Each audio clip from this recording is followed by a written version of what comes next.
Good morning, class. Happy Wednesday, May 20.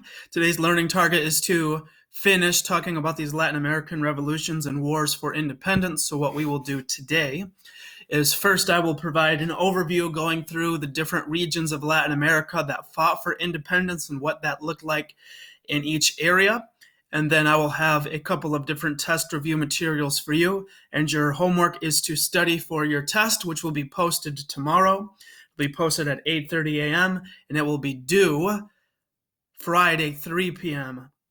And I am not sure whether or not I will post a video tomorrow. I might, just for some real quick reminders. But please do know, if I don't post a video, that your work is expected to be done if it's still missing and incomplete by this week, Friday, 3 p.m., and that anything after this week, Friday, 3 p.m., you may no longer earn credit for.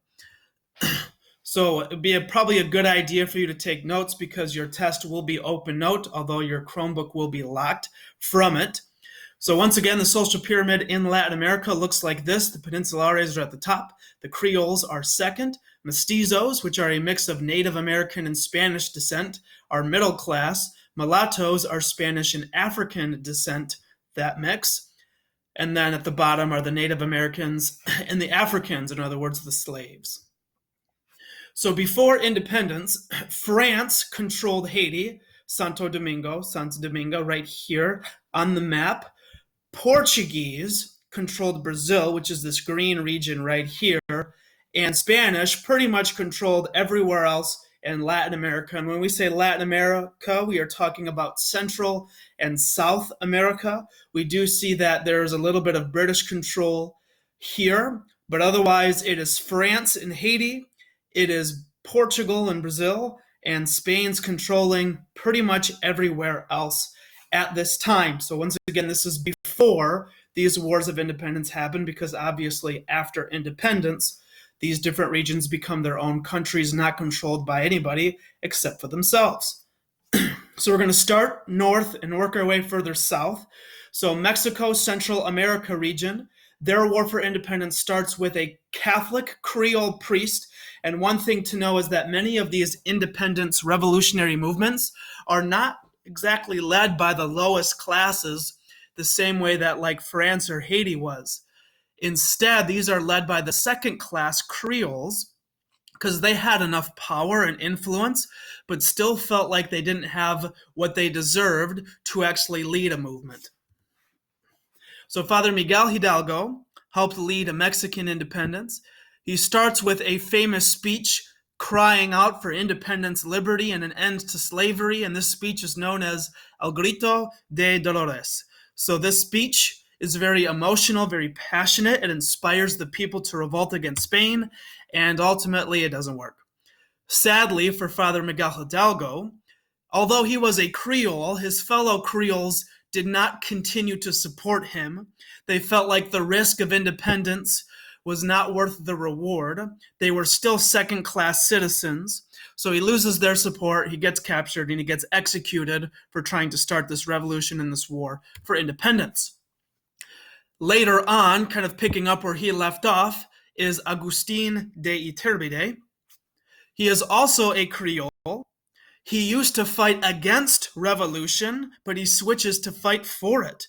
Figures if you can't beat him, join him. I've got that in quotes. That's not a direct quote. That's just kind of his, philosophy is he sees that there's potential with the revolutionaries to gain more power, so he decides to join them instead of fighting against them.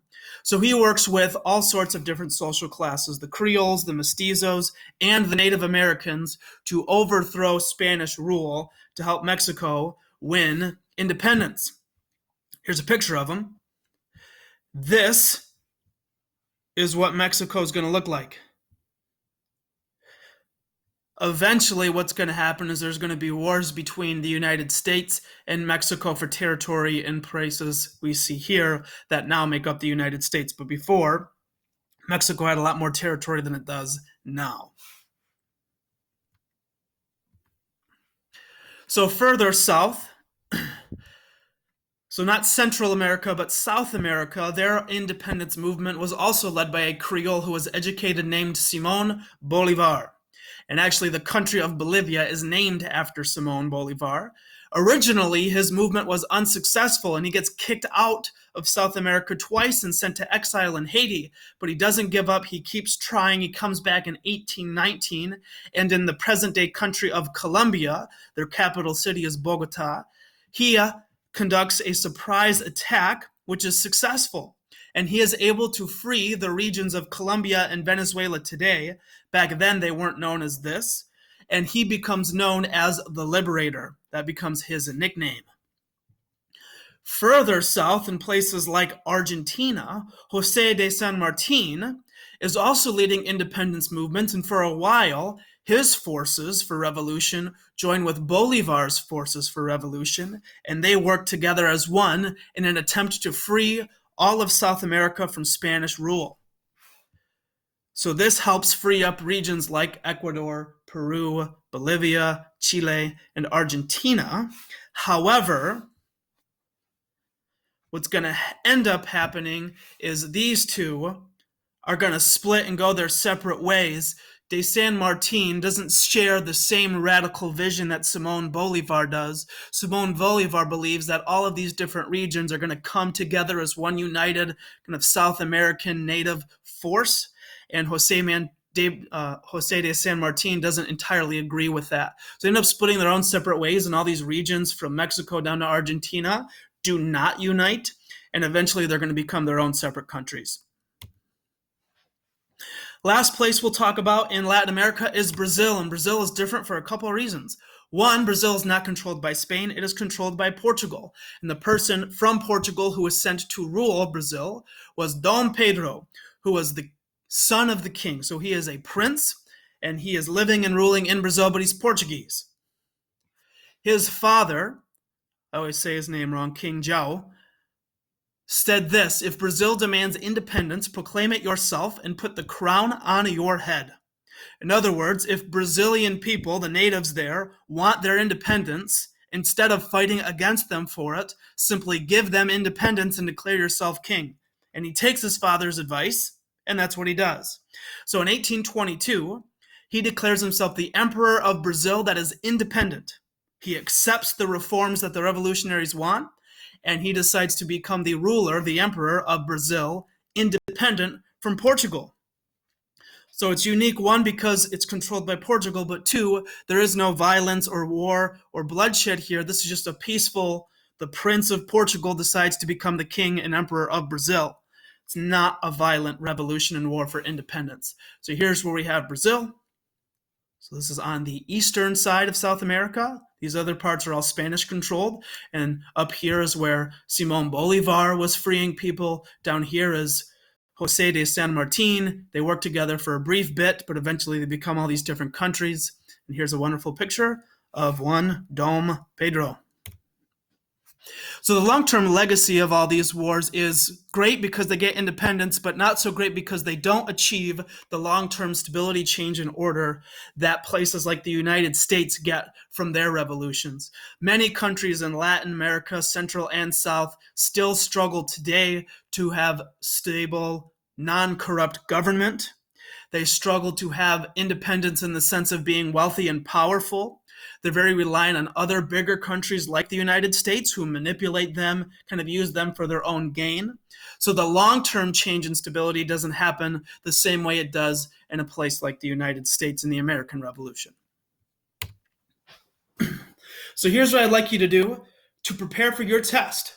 I have posted on the review materials post on Google Classroom, which I will move to the top of the Google Classroom stream. 3 more review quizzes. One is a Kahoot, and the other 2 are Quiz-Is reviews. Also, I will update Quizlet with additional terms from the Haitian and Latin American revolutions. One thing that I would like you to consider for your test, because you will have to answer questions about this, is that essential question for this unit about what makes a revolution justified. I would like you to consider it in 3 different ways. First, do the causes of each revolution make it justified?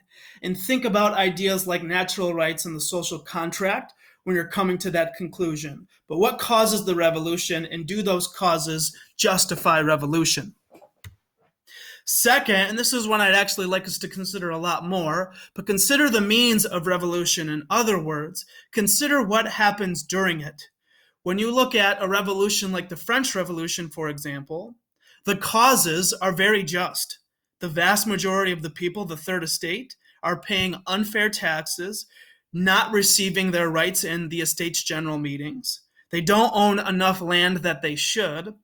However, the French Revolution is also known as the Reign of Terror, and the bloodshed and the violence, the awful things that happen during it, do the means, things like the Reign of Terror, justify that revolution? Something to consider. Then lastly, you got to look at the impact. Okay, I would argue, for example, that the causes of the American Revolution are the weakest out of the ones we've talked about so far. The colonists in America were the least oppressed out of all of these different revolutions. However, when you look at the long-term impact, the United States Revolution pretty clearly has been the most successful. Consider not just what happened back then, but also where the United States stands today. Meanwhile, you compare that to like the Haitian Revolution, which arguably has the most just cause, with most of the people, 90%, being slaves. However, the impact isn't nearly as meaningful in the sense that Haiti still struggles now. So what I'd like you to do is compare the main revolutions we've talked about and look at the causes of each, the means of each, and the impact of each, the legacy, and then make decisions on which is more and which is less justified from those parts of revolution. If you have questions about your test, please let me know. I might post a video tomorrow, I might not. Either way, good luck with the test. Make sure all your missing and late work is done by Friday, 3 p.m. And I will talk to you more sometime, at the very least by Friday, if not tomorrow.